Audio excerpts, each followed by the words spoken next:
Vou contar a história pra vocês de como a minha enteada uniu eu e a mãe dela. Ei, fica aí que tem história nova. Eu comecei a me relacionar com meu marido, ele já era separado da ex-esposa dele há mais ou menos um ano. E ele tem uma filha com ela que atualmente tem 8 anos de idade. Ele e a ex-esposa não terminaram o casamento de uma forma muito boa, sabe? Então, desde quando eles terminaram, o relacionamento deles era péssimo. Eles realmente só se falavam o básico, isso por causa da criança. Mas eles dois em si não se davam muito bem. Logo, eu e a ex-esposa dele, a gente não tinha muito contato. Mas eu tinha muito contato com a filha dele, já que ela tinha os dias pra ficar com o pai dela. Então ela ia, ficava com a gente e tal. E nisso eu comecei a criar muito amor por essa menina. Muito, muito mesmo. Mas ainda assim, sem contato nenhum com a mãe dela. Aparentemente, a mãe dela também não falava nada de mim, porque a criança sempre me tratou muito bem, sempre foi super carinhosa. Nunca houve reclamações, então eu acho que ela nunca chegou a falar mal de mim nem nada. Ela aceitava super de boa eu ter essa proximidade com a criança, o que pra mim era muito bom, porque cada vez mais eu me apaixonava ainda mais pela menina. Mas com relação a eles dois, né, a mãe e o meu marido, era uma briga atrás de briga, eles realmente se odiavam. Até que chegou um dia em que ele precisava levar a filha dele de volta pra mãe dele, né, era no domingo à noite e tal, ele tinha que devolver, e ele foi, tipo, pegou o carro e foi levar ela, e eu fiquei em casa fazendo janta, eu tava esperando ele voltar, tudo, me despedir dos dois, e eles foram. Até que depois de 1 hora mais ou menos que eles tinham ido, eu já tava até estranhando toda a demora, mas eu tava tão entretida ali com a janta que eu falei, daqui a pouco eu ligo, daqui a pouco eu ligo. E eu recebi uma ligação da ex-esposa do meu marido. Eu acho que foi a primeira vez em toda a vida que a gente se falou, dela me avisando que o meu marido e a filha dela tinham sofrido um acidente muito grave, e que ambos estavam no hospital. Quando ela falou isso, gente, praticamente desabou, só esperando. Ela tava muito nervosa, ela tava muito alterada, ela tava chorando demais, porque o acidente tinha sido extremamente grave, o motorista bêbado tinha batido no carro deles e tinha feito um acidente horrível. Estavam os dois entre a vida e a morte, praticamente. E ela tava desesperada, ela tava me dizendo que era pra eu ir pra lá, que era pra eu ir pra lá, que ela precisava de mim, não sei o que. A gente nunca tinha se falado e ela tava lá dizendo que precisava de mim. E é claro que eu fui, eu também fiquei muito desesperada com a situação.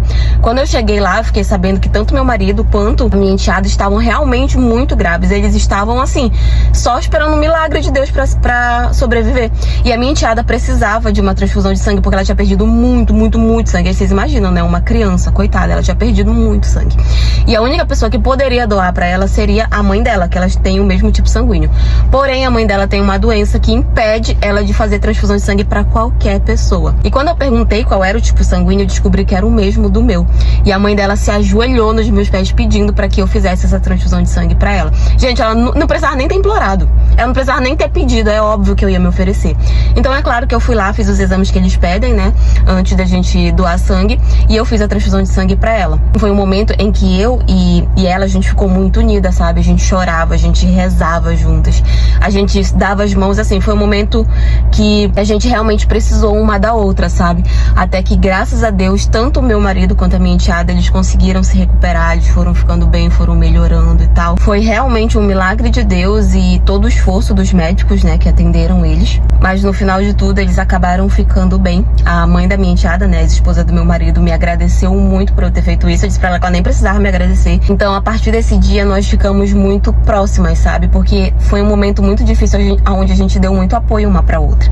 Então, nós acabamos ficando muito próximas e nós ficamos muito amigas. E a relação dela com meu ex-marido também melhorou muito desde esse dia. Porque ela passou a visitar ele, a me ajudar a cuidar, porque ele ficou um tempo assim, sem poder fazer muita coisa, então ela me ajudava a cuidar dele. E com isso, a relação deles dois foi melhorando. Hoje em dia, tanto meu marido quanto a minha enteada já estão recuperados 100%. E eu e a ex-esposa do meu marido somos muito amigas. Muito, muito, muito. Vocês não têm noção, gente. E a gente meio que divide a guarda da minha enteada. É dividido entre nós três, digamos assim. Às vezes o meu marido precisa viajar por causa do trabalho dele. Então, às vezes, quando bate na época em que ele precisa ficar com ela, né, que é a vez dele, ele tem que estar viajando, quem acaba ficando com ela sou eu. Eu vou lá, eu peço pra ela vir comigo, ela me entrega, ela, tipo, me abraça. Enfim, gente, nós nos tornamos muito amigas por causa dessa tragédia que acabou acontecendo. Claro que se a gente tivesse a opção desse acidente nunca ter acontecido, a gente escolheria, né? Mas eu não posso negar que isso serviu pra unir todos nós como uma única família. Mas, enfim, essa é a minha história. Foi isso. Como eu descobri que o meu marido, quase um idoso, estava no Tinder. Hoje eu tenho 25 anos, mas quando eu me casei, eu tinha 20 e ele já tinha 58. Quando nos conhecemos, eu tinha 15 para 16 e ele já tinha seus 50 e poucos anos. Sempre gostei de homens mais velhos, mas não velhos assim. Só que ele foi me conquistando, ele me dava muito presente, me levava para lugares muito legais que eu nunca tive acesso. Eu não vou mentir pra vocês, é que, meu Deus, eu amava ele. Não amava, mas gostava de tudo aquilo que ele tava me proporcionando. Eu gostava daquela vida que eu estava tendo com ele. Até que, né, eu tava em casa, minha amiga mandou uma mensagem: Débora, olha isso daqui. Ela mandou um print do meu marido, esse aplicativo, né? Eu tinha assim na parte assim que você abre pra ver, né? Sou casado, procuro lances. Mas a vocês, eu não era louca apaixonada por ele, mas eu gostava dele e eu respeitava ele também como meu marido. Eu acreditava que ele também não tinha nada com ninguém, porque ele sempre se mostrou muito apaixonado e sempre foi muito bom pra mim. Minha amiga, né, ao invés de me ajudar, começou a inflamar ainda mais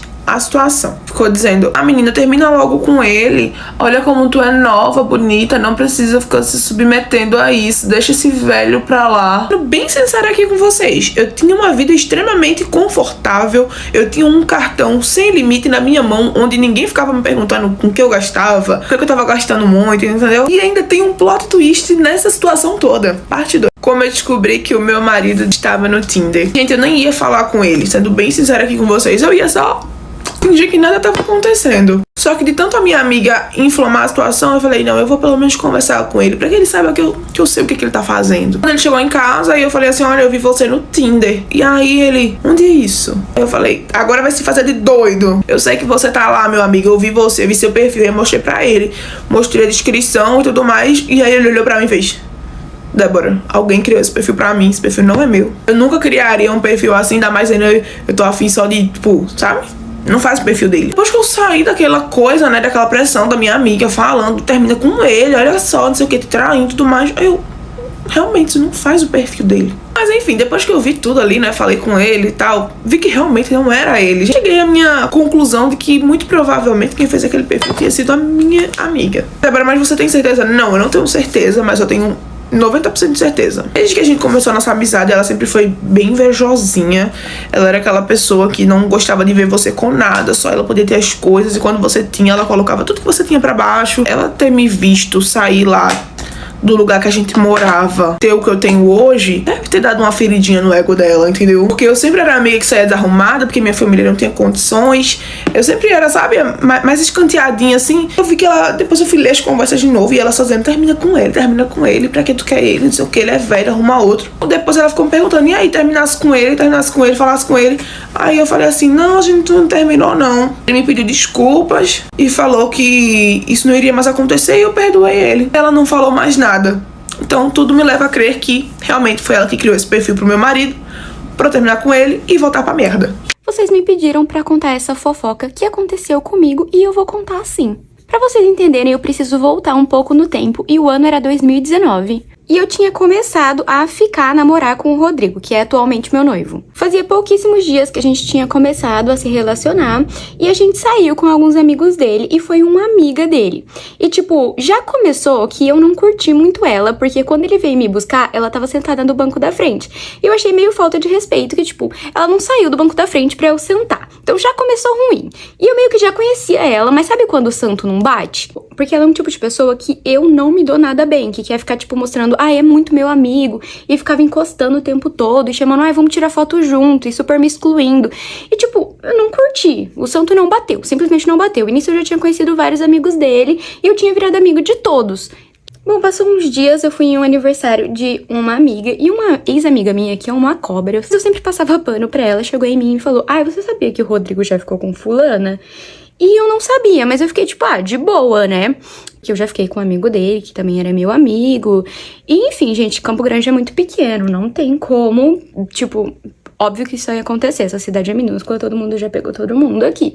Aí passou uns dias e o Rodrigo foi na casa de uma amiga dele e essa menina tava só os três lá. Beleza, né? Eles estavam lá na piscina e tal. E eu nem lembro porque eu e o Rodrigo discutimos por alguma coisa. Tipo, nosso relacionamento era muito estranho nessa época. No vídeo que eu conto sobre o nosso relacionamento, tem aqui no meu perfil, vocês vão ver que, tipo, a gente se conheceu e começou a namorar muito rápido. A gente nem se conhecia direito, a gente não era amigo nem nada assim. Então, tipo, foi mega estranho. A gente namorou por, tipo, 3 meses E aí a gente terminou, que foi nesse dia. E a gente discutiu e acabou que a gente terminou. E eu fiquei muito chateada, que, tipo, tava ele e essa menina, que eu tenho certeza que teve muita influência, porque eu sei que ela não gostava de mim. A gente continuou conversando e tal, acabou que a gente voltou depois de um tempinho. E o Roger é uma pessoa que tempo de qualidade é a forma dele de amar, sabe?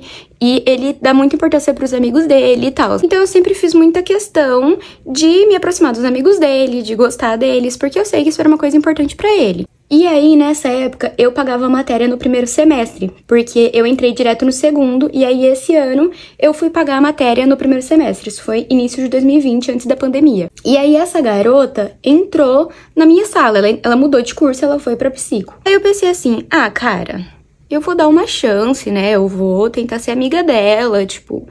O santo não bate, mas eu vou forçar aqui, tipo, eu quero ser amiga, tipo, por ele, sabe? Mas a minha intuição nunca erra. A gente começou a fazer coisas juntas, da facu e tal. A gente chegou aí na casa do namorado dela, de casal, assim, tipo, essa menina, tipo, encasquetou que tinham que sair ele, uma outra amiga deles, e aqui no caso foi a menina que ele tava na casa no dia que a gente terminou, e ela, e só os três. E tinha que ser isso, porque ele era um grupo deles no WhatsApp e tinha que ser os três. E de início, eles iam no sushi. Aí eu, ok, né, eu nem como sushi, tipo, vai lá... Porque, no fundo, mesmo que eu tipo, saía, eu tratava bem todas as coisas, eu achava ela chata. Sabe, só achava chata, gente. Tem gente que a gente acha chata e eu sempre achei ela insuportável. E aí, do nada, ela começou, tipo, não, vamos na casa de alguém, vamos na casa de alguém. E aí, ela queria ir na casa... da outra amiga lá, que foi aonde a gente terminou e tal. Aí ele veio falar comigo, ele falou, eu não queria, eu sei que é uma situação chata, não sei o quê. E aí eu peguei e falei pra ele, para de ser mole, tipo, não, é uma situação muito chata, eu vou ficar mal, eu vou lembrar, ainda nem faz um ano. Uma situação, sabe, que ia me lembrar e tal. Beleza, ele conversou lá, eles foram, sushi, pizzaria, sei lá, eles foram ao restaurante. Saíram, depois de uns 2 dias, mais ou menos, fazer tatuagem com a minha irmã. Minha irmã e minha cunhada no estúdio. E aí eu lembro que eu tava de boa fazendo minha tatuagem, eu recebi um textão no Insta, no privado no Insta. E eu abri, era essa guria. Um textão, gente, vocês não estão entendendo. E depois de me mandar o textão, ela me bloqueou pra eu não responder ela. Mas um textão me chamando de falsa crente, que eu era tóxica, que meu relacionamento era tóxico. Sendo que, tipo, ela mal convivia com a gente. Como que ela podia falar do meu relacionamento? Ela via a gente raramente, ela via muito mais ele sozinho do que eu. Gigantesco, me esculhambando, falando um monte de coisa. Mal me conhecia, tipo... E eu ainda sendo simpática com essa criatura, né? E aí eu fui embora e eu fui deixar a minha irmã e minha cunhada no shopping. E, gente, eu fui tremendo. Eu não sei como eu dirigi, de tão nervosa que eu fiquei. Fui direto pra casa do Rodrigo. Eu cheguei na casa dele. Eu estava tremendo de ódio. Nossa, eu briguei tanto com ele, porque ele... A culpa era dele também, porque ele deixou chegar naquela situação, sabe? Porque, cara, a amiga era dele. E se ela estava achando qualquer coisa ruim, ela devia falar pra ele deveria saber, sabe? Ele deveria colocar limite. E eu falei pra ele que se ele não resolvesse, ou se alguma coisa parecida acontecesse de novo, eu ia terminar com ele, porque eu não era obrigada e ninguém tem direito de se meter no meu relacionamento desse jeito. Ele resolveu, ele ligou pra ela, ele falou as coisas todas, mas ela nunca me pediu desculpa. E pra piorar, ela tem uma loja de roupa, né? Ela tem um Insta aí dessa loja. Minha prima tem uma lojinha de prata. E às vezes a minha prima faz evento com a loja dela. E aí uma vez a minha prima pediu pra eu divulgar. Ia ter evento, né? Evento na loja dessa menina, ia ter as pratas da minha prima. Eu peguei e falei pra minha prima, eu falei, olha, eu não vou divulgar, porque eu nem falo com essa guria, ela me bloqueou, não sei o que, você sabe da história. Aí minha prima falou, não, só divulga, fala o lugar e a hora, e fala da minha marca, não tem problema, é só marca minha marca. E é da minha prima, que vai estar lá também, vendendo outro negócio. Falei, beleza. Eu humildemente fui no meu story, fiz a propaganda que a minha prima pediu, né? Que já ia, de qualquer forma, ajudar também a loja da menina, porque ia ser o mesmo evento. E você acredita que a menina não tem a coragem de, com o Insta da loja dela, me mandar mensagem falando assim, também vai ter tal loja. Aí eu respondi, eu não faço propaganda de loja de gente mal educada que me xinga e me bloqueia. E aí ela ainda falou assim, eu não te bloqueei. Eu tenho print do negócio de quando ela me bloqueou. A gente discutiu um pouquinho, eu bloqueei ela, fui no WhatsApp dela e mandei uma mensagem falando que eu tinha dó dela. Porque é verdade, é o que eu tenho. Eu tenho dó, porque uma pessoa, pra ela fazer tudo isso, nunca ter pedido desculpa, se fazer de sonsa e ainda ter coragem de vir discutir, de vir querer cobrar que eu faça propaganda da loja dela, pra mim é uma pessoa que não tem nada aqui, nem em lugar nenhum. Eu tenho dó. E para os curiosos, não, o Rodrigo não é mais amigo dela, não segue mais em lugar nenhum e não tem contato. Eu vou ajudar a descobrir se o seu namorado tá te traindo ou não. Foi essas palavras que até então uma cartomante falou pra minha prima. Minha prima tava desconfiada e decidiu levar essa desconfiança pra uma cartomante. Só que antes da minha prima ir até a sala dessa cartomante, teve que entrar em contato por telefone pra agendar.